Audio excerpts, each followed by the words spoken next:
بعد صلاة يا الفضيل سمعوا مجرى الخليل وفي ذبح وليدو اسماعيل في ليلة شاف الرؤيا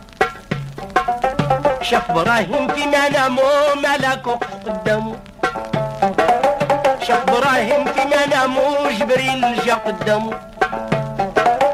سلم عليه رد سلامه ليلة عرفة الضحية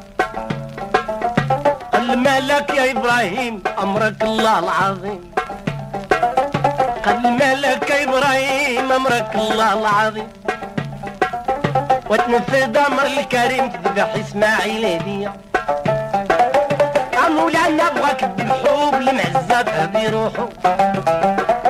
ومولانا بغاك تذبحو بالمعزة تهدي روحو قالت ميمتو الله يسمحو واخاك بدي عزيز عليا قالت هاجر الله يسمحو واخا اسماعيل